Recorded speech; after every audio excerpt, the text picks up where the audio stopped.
Assalamualaikum warahmatullahi wabarakatuh. Selamat siang dan salam sejahtera untuk kita semua. Nama saya Reisha Titania Ananto dari Manajemen Investasi dan Portofolio A dengan nomor pokok mahasiswa 264-77722 akan menyampaikan hasil tugas akhir saya mengenai analisis fundamental, makro, sektoral, dan teknikal dari perusahaan sekuritas. Yang pertama, perusahaan yang saya pilih adalah AC Hardware. Sebelumnya, sebelum kita masuk ke analisis fundamental, makro, dan teknikalnya, alangkah baiknya kita terlebih dahulu mengetahui mengenai profil perusahaan dari AC Hardware sendiri. Profil perusahaan dari AC Hardware. Perseroan ini didirikan pada tahun 1995 dan bergerak di bidang usaha perlengkapan rumah tangga dan gaya hidup. Produk-produk perseroan dipasarkan di bawah berbagai merek dagang, termasuk AC, Crisbo, dan Kris. Perseroan membuka gerai pertama pada tahun 1996 di Karawaci, Tangerang. Sejak saat itu, Perseroan terus berkembang sebagai perusahaan retail dan kini telah menjadi salah satu perusahaan retail terkemuka yang menyediakan beragam perlengkapan rumah tangga dan gaya hidup di Indonesia. Untuk menjangkau lebih banyak pelanggan di berbagai wilayah tanah air, Perseroan ini tuh terus melakukan ekspansi pembukaan gerai. Saat ini Perseroan telah memiliki 215 gerai AC Hardware dengan total luas mencapai 506.400 meter persegi, tersebar di 50 kota dan 27 provinsi, serta 57 gerai Toys Kingdom dengan total luas 31.400 meter persegi, tersebar di 21 kota dan 14 provinsi, termasuk pembukaan AC Express di tahun 2018 yang berupa gerai dengan luas kurang dari 1.000 meter persegi. AC Express menjadi tempat berbelanja yang memudahkan konsumen, terutama di daerah perumahan dengan penawaran produk-produk kebutuhan sehari-hari dan saat ini berjumlah 10 gerai. Saat ini Perseroan telah terdaftar sebagai emiten di Bursa Efek Indonesia sejak 6 November 2007.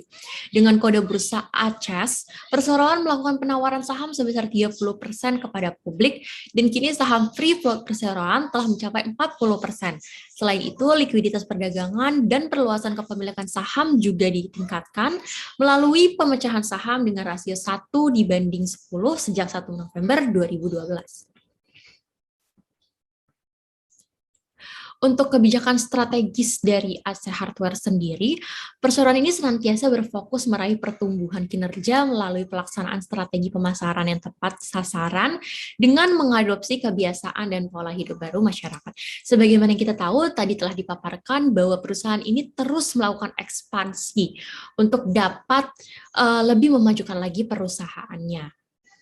Selanjutnya, kita langsung saja masuk ke analisis. Yang pertama mengenai analisis lingkungan makro. Sebenarnya bagaimana sih analisis lingkungan makro perusahaan retail sendiri? Karena sebagaimana yang kita tahu bahwa AC Hardware ini merupakan perusahaan retail di Indonesia. Nah, kita tuh dapat mengklasifikasikan analisis lingkungan makro perusahaan retail ini dari beberapa faktor. Yang pertama, kita bisa melihat dari sisi faktor politik. Kondisi politik di Indonesia yang membaik merupakan salah satu faktor yang membuat pengusaha industri bisnis retail mulai kembali mengembangkan bisnisnya dengan menambah jumlah gerainya. Dalam sisi hukum atau dalam faktor hukum, pemerintah memang belum berencana mengeluarkan ketentuan baru yang secara khusus mengatur bisnis hipermarket, dan yang menjadi landasan hukum bagi keberadaan hipermarket saat ini adalah keputusan Presiden nomor 118/2000 tentang perubahan atas Kepres nomor 96/2000 mengenai bidang usaha yang tertutup dan bidang usaha yang terbuka dengan persyaratan tertentu bagi penanaman modal. Selanjutnya, apabila kita melihat dari sisi faktor ekonomi, dengan ditetapkannya UU nomor 25 tahun 1999 tentang perimbangan keuangan pusat dan daerah diperkirakan akan mendorong terjadinya distribusi pendapatan yang lebih merata dibandingkan dengan sebelumnya. Selain itu juga adanya peningkatan daya beli masyarakat, di mana sekarang ini adanya dual earning dalam rumah tangga. Lalu dari segi teknologi, bagi industri retail, perkembangan teknologi khususnya teknologi informasi dan komunikasi sangat berpengaruh dalam proses operasionalnya menjadi lebih efisien, cepat, dan seringkali lebih murah.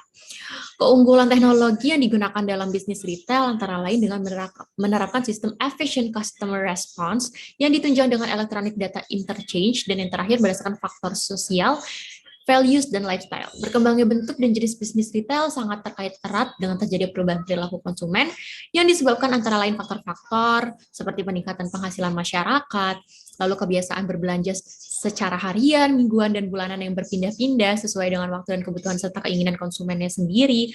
Lalu berbelanja juga dijadikan sebagai sarana rekreasi keluarga, lalu terjadinya impulse buying yang cukup tinggi, lalu yang terakhir adalah menginginkan kemudahan-kemudahan dan hal-hal khusus yang dikehendaki oleh konsumen seperti harga yang murah dan program promosi.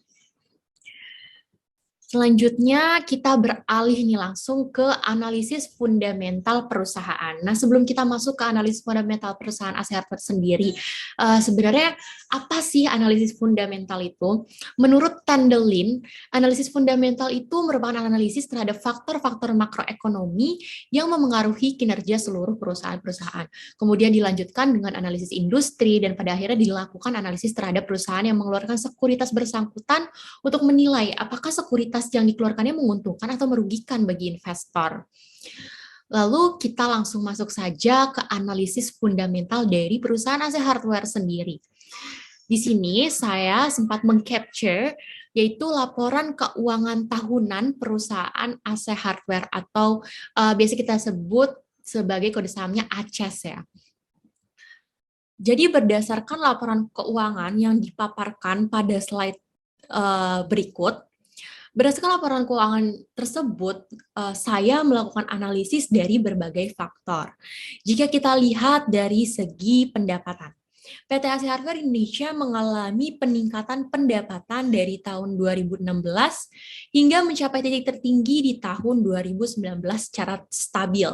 Namun terjadi penurunan pendapatan pada tahun 2020 dengan persentase penurunan sebesar 8% yang diduga terjadi akibat dampak dari adanya pandemi COVID-19 di Indonesia.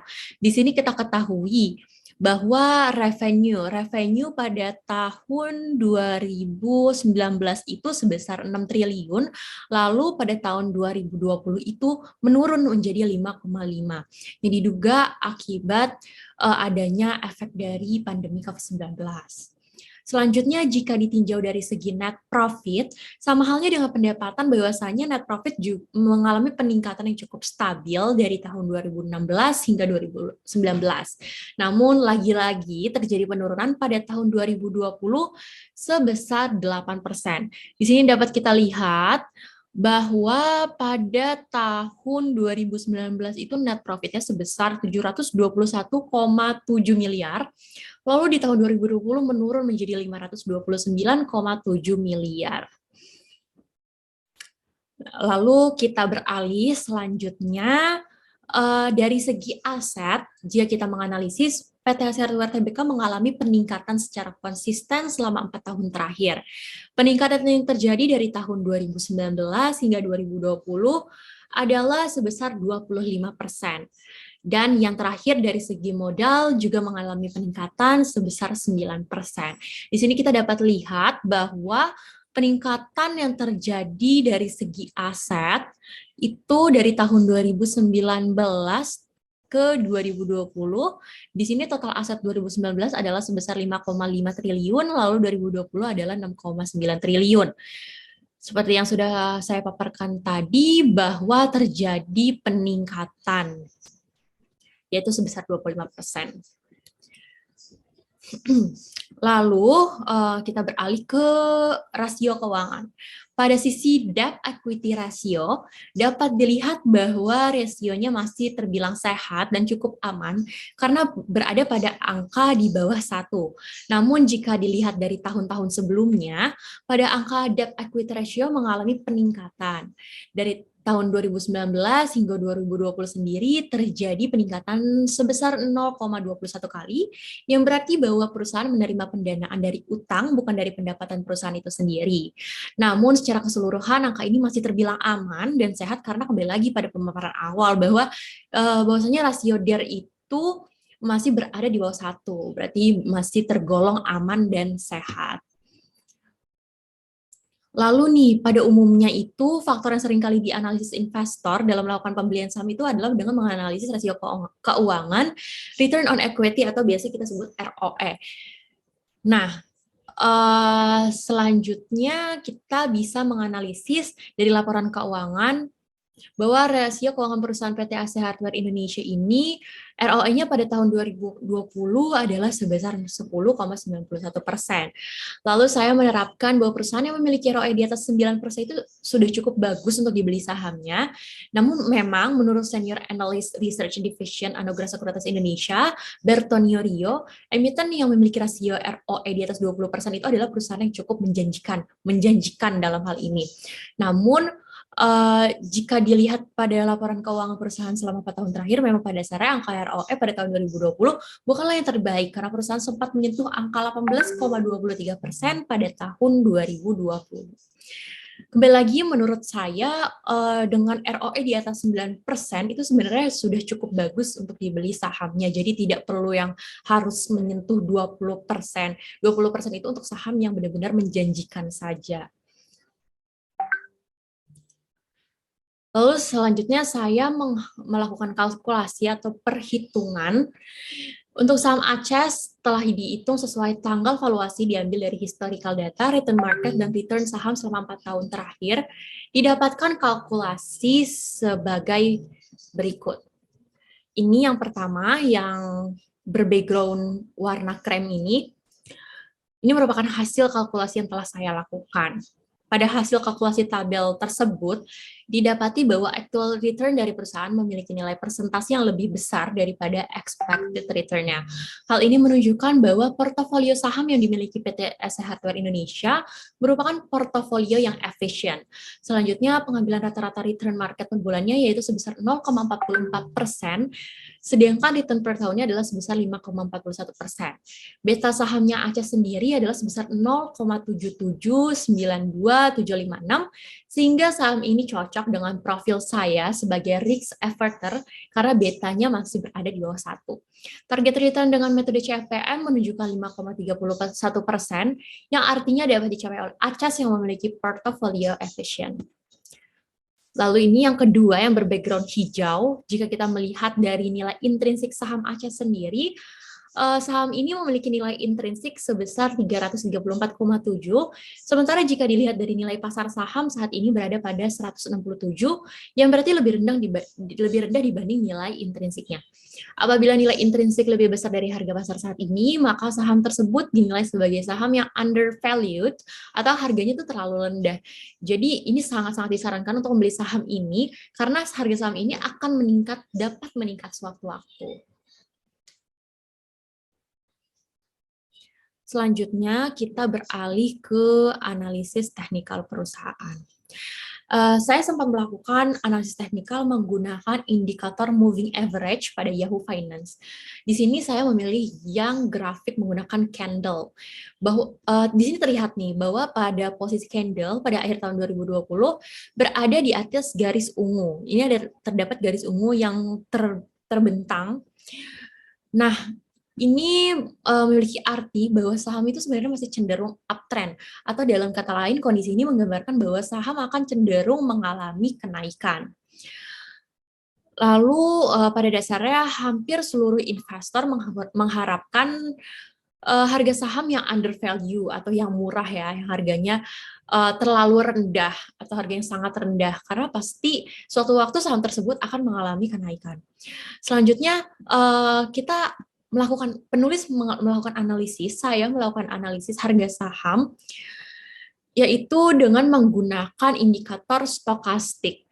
Setelah dilakukan analisis, dapat dilihat bahwa pada akhir tahun 2020, harga saham masih terbilang sangat tinggi dan tidak disarankan untuk dibeli karena grafiknya menunjukkan berada di atas garis. Dapat kita lihat di sini, pada tahun 2020 akhir, kita menggunakan indikator stokastik. Di sini terlihat pada tahun 2020 akhir itu, masih di atas garis. Jadi di sini terdapat garis 2 seperti ini, dan dia itu masih melebihi itu. Berarti itu sahamnya itu masih tergolong overvalue. Maka dari itu tidak disarankan untuk dibeli. Namun selanjutnya selama kurun waktu 4 tahun dapat dilihat bahwa sebenarnya pada tahun 2018 ini terjadi penurunan harga saham yang mana saat itu harga saham dapat dikatakan murah atau under value, harganya terlalu rendah. Sebelum mengalami kenaikan kembali pada bulan berikutnya. Sehingga pada posisi ini sebenarnya sangat disarankan untuk membeli saham ASE Hardware tersebut. Lalu selanjutnya kita beralih ke perusahaan selanjutnya yaitu Alam Sutra Realty Tbk. Sebelum kita masuk ke analisis nih, alangkah baiknya kita mengetahui dulu nih profil perusahaan dari Alam Sutra Realty Tbk sendiri. Jadi, Alam Sutra Realty Tbk atau kita biasa disebut sebagai ASRI, kode sahamnya adalah ASRI, didirikan dengan nama PT Adi Utama Manunggal tanggal 3 November 1993 dan mulai melakukan kegiatan operasionalnya dengan pembelian tanah dalam tahun 1999.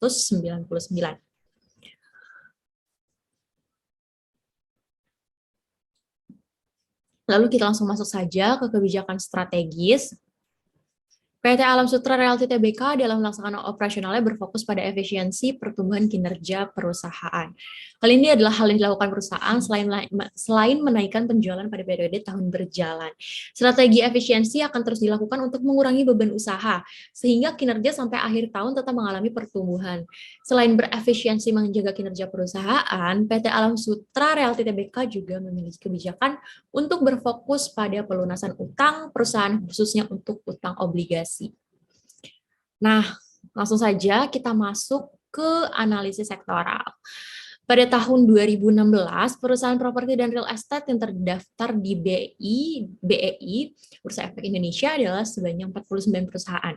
Lalu pada tahun 2017, perusahaan subsektor properti dan real estate mengalami penurunan 47 dikarenakan adanya 2 perusahaan yang delisting dan merger. Pada tahun 2018 mengalami peningkatan sebanyak 48 dan pada tahun 2019 perusahaan subsektor properti dan real estate mengalami peningkatan lagi sebanyak 56 perusahaan. Data tersebut menunjukkan bahwa subsektor properti dan real estate mengalami kenaikan sehingga banyak investor yang akan berinvestasi pada subsektor properti dan real estate. Lalu berdasarkan grafik di atas dapat diketahui grafik yang kedua ini dapat diketahui indeks subsektor properti dan real estate mengalami fluktuasi. Pada tahun 2015, indeks saham menunjukkan sebesar 490,933.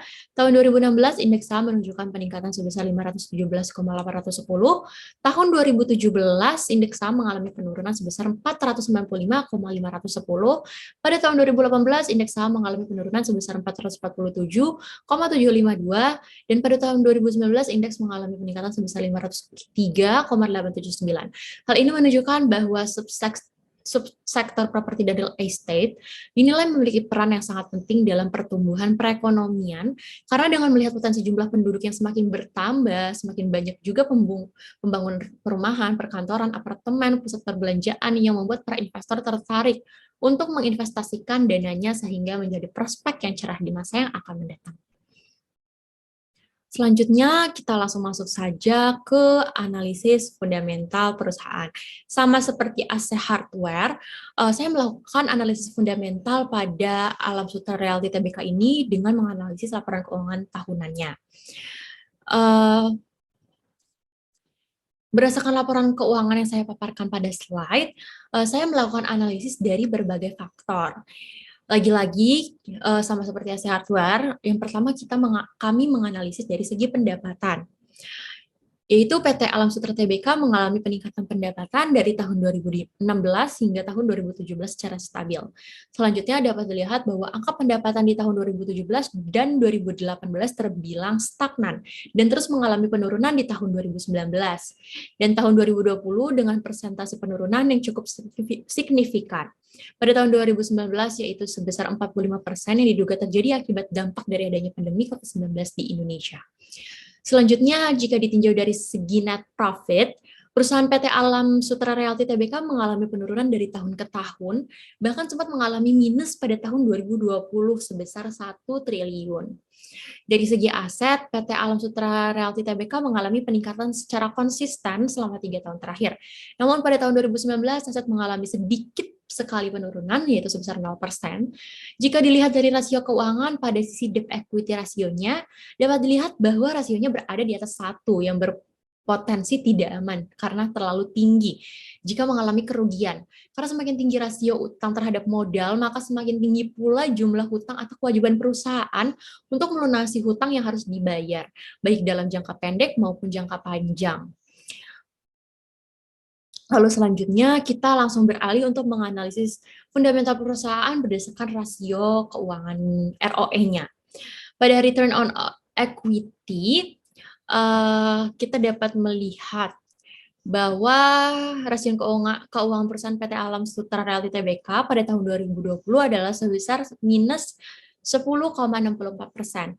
Perusahaan yang memiliki ROE yang rendah atau bahkan negatif akan terklasifikasikan sebagai perusahaan yang kurang baik dalam menghasilkan income-nya. Kenaikan return on equity biasanya diikuti oleh kenaikan harga saham perusahaan tersebut.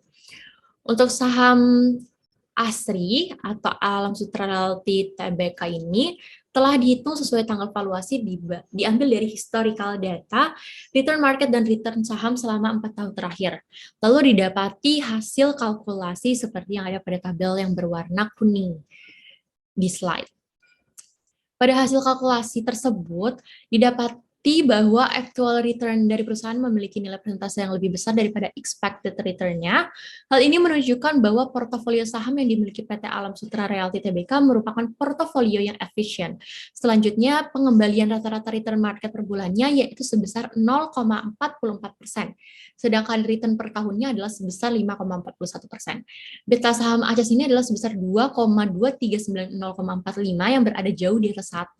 Pada dasarnya memang saham yang memiliki beta yang tinggi itu merupakan saham yang memiliki resiko yang tinggi, namun berbanding lurus dengan keuntungan yang akan didapatkannya. Namun jika dilihat dari rekomendasi, nilai intrinsik saham ASRI sendiri memiliki nilai intrinsik sebesar 56,999.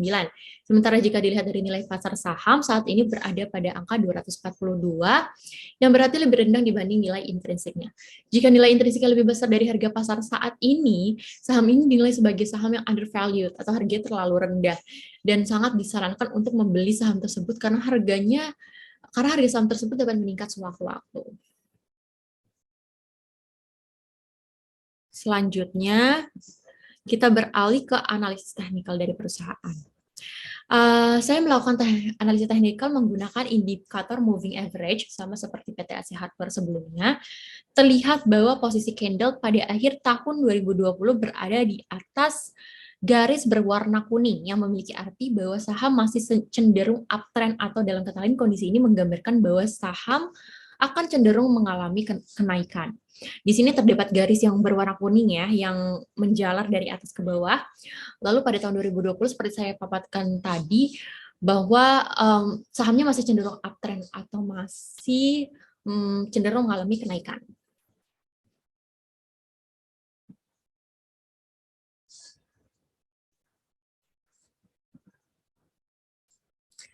Lalu selanjutnya, pada dasarnya hampir seluruh investor pasti mengharapkan harga saham yang undervalue atau harga yang sangat rendah, karena pasti sewaktu-waktu saham itu akan mengalami kenaikan kan. Selanjutnya, untuk mengetahui harga saham tersebut, saya menganalisis saham menggunakan indikator stokastik sama seperti yang di AC Hardware sebelumnya.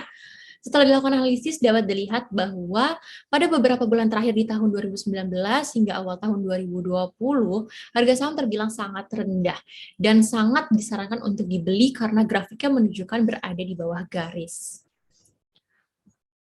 Lalu selanjutnya, ini terdapat bukti trading saham yang saya lakukan, yaitu terhadap saham ACES dan saham ASRI. Baik, begitu saja pemaparan singkat mengenai analisis fundamental, sektoral, makro, dan teknikal dari saya, tugas akhir dari manajemen investasi dan portofolio. Semoga penonton dapat mengambil manfaat dari apa yang telah saya paparkan.